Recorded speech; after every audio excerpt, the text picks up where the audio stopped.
और आजकल तो एक संगठन में भी, यानी कि बीएड का ग्रुप जो होता है, समिति होती है, उनमें भी सलाह सूचन का काम करते हैं। तो कितने आगे बढ़े हैं, उसके लिए मुझे बड़ा आनंद है। और कई वर्षों के बाद आज हम मिले हैं, उसका भी आनंद है। बस ये बात करके मैं आज का हिंदी को बढ़ावा मिले, इसके लिए जरूरी नहीं है कि अन्य भाषाओं का हम विरोध करें। सब भाषाओं की उन्नति हो, हिंदी की भी उन्नति हो, परंतु एक राष्ट्रभाषा के रूप में जिसको स्वीकार किया गया है, उसको राष्ट्रभाषा के रूप में ही स्वीकार करके केवल स्वीकार ही नहीं, उसको हम अपने व्यवहार में भी उतारें। दूसरी बात इन्होंने बताई बहन ने कि हिंदी और संस्कृत, तो उन्होंने ये की संस्कृत तो सर्व भाषाओं की जननी है। सभी भाषाएं, अधिकतर विश्व की सभी भाषाएं संस्कृत से पैदाइश से, संस्कृत से जन्मी है। हिंदी भी संस्कृत से ही निर्मित है। अपभ्रंश से हिंदी मूल का उद्भव है, परंतु मूलतः तो आप देखेंगे तो संस्कृत से ही उद्भव। कार्यक्रम को आगे बढ़ाते हुए MSW कॉलेज के आचार्य श्री मुकेश भाई से निवेदन करूंगा कि वो आज के प्रसंग मंचस्थ महानुभाव दोस्तों, मैं कब से दुविधा में था और चौधरी साहब बार भी लिया, बाद में पता चलेगा। कभी कभी कोई कहता है कि मेरा नंबर कब आएगा, मेरे को भी ऐसा लगता है कि जल्दी से जल्दी आ जाए तो अच्छा, क्योंकि आगे सहवाग, हेडन ऐसे बल्लेबाजों ने ताबड़तोड़ बल्लेबाजी की। इसके बाद तेंदुलकर जैसी सजी हुई बल्लेबाजी आई, तो फिर हमें तो ठीचुक करना पड़ेगा। क्रिकेट जीवन है, मैं क्रिकेट की बात नहीं करना चाहता। आज अपने लिए, पूरे भारतवर्ष के लिए दुर्भाग्यपूर्ण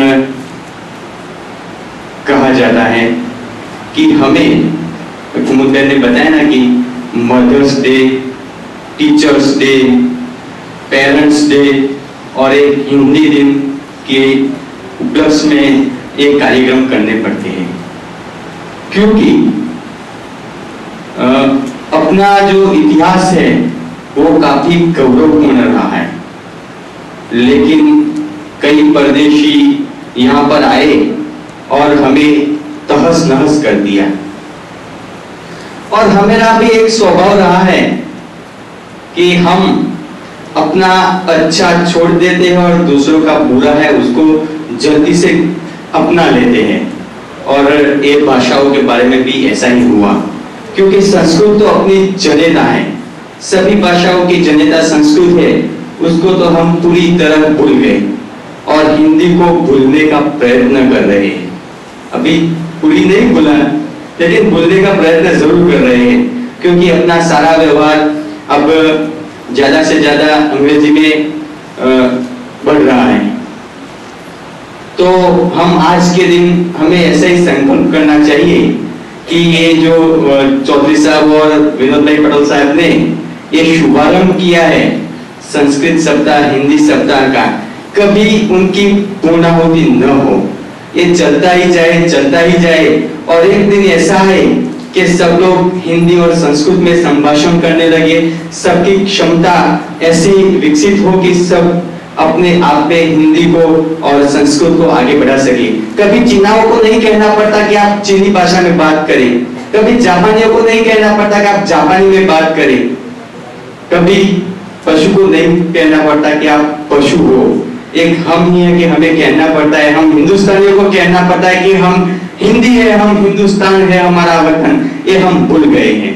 इसलिए हम हिंदी को, अपनी राष्ट्रभाषा को, अपनी मातृभाषा को और अपनी जननी, जो भाषाओं की जननी है, उसको याद करें और आगे बढ़ते जाए। जय हिंद, जय भारत। और एक महत्वपूर्ण बात है कि अभी 2020 का जमाना आ गया है और ये सप्ताह और दिन भी 2020 के ही एक उदाहरण है। तो हम अपने हिंदी को टेस्ट मैच की तरह ले और हर रोज अपने व्यवहार में उतारे, ऐसी मेरी आपको गुजारिश है। थैंक यू, आभार। हिंदी हमारी राष्ट्रभाषा है और राजभाषा भी हिंदी बने, इस संबंध में अपने विचार प्रस्तुत किए। मित्रों, अब हम हमारे मुख्य मेहमान श्री का उद्बोधन सुनेंगे। तो मैं निवेदन करूं गुरु श्री आचार्य डॉक्टर श्री स्वामी स्वामी साहब को कि वो अपने विचार आज के दिवस के संदर्भ में प्रस्तुत करें। डॉक्टर श्री सिद्धि स्वामी साहब।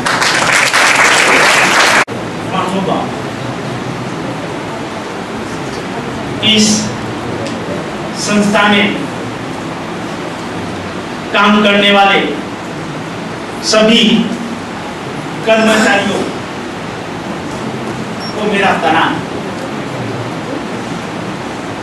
और इस संस्था में पढ़ने वाले छात्र एवं छात्राओं को भी मेरा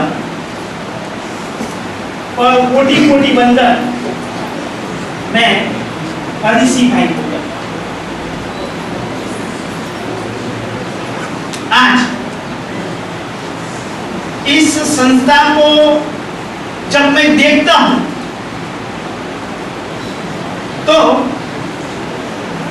मुझे ऐसा लगता है कि सही रूप में इस संस्था में देश की सेवा का काम हो रहा है। भारत देश में रहने वाले सभी नागरिक सरहद पर जाकर लड़ने वाले नहीं हैं, लेकिन फिर भी इस संस्था में काम करने वाले सभी कर्मचारी और इस संस्था में पढ़ने वाले सभी छात्र एवं छात्राएं परोक्ष रूप से राष्ट्र की सेवा कर रहे हैं और मेरा सिर गर्व से ऊंचा हो जाता है, क्योंकि मेरे ही पढ़ाए हुए छात्र प्रवीण भाई, हिना बहन और मधु देसाई यहां पर प्रत्यक्ष रूप में काम कर रहे हैं। इसलिए मेरा सिर गर्व से ऊंचा हो जाता है। मैंने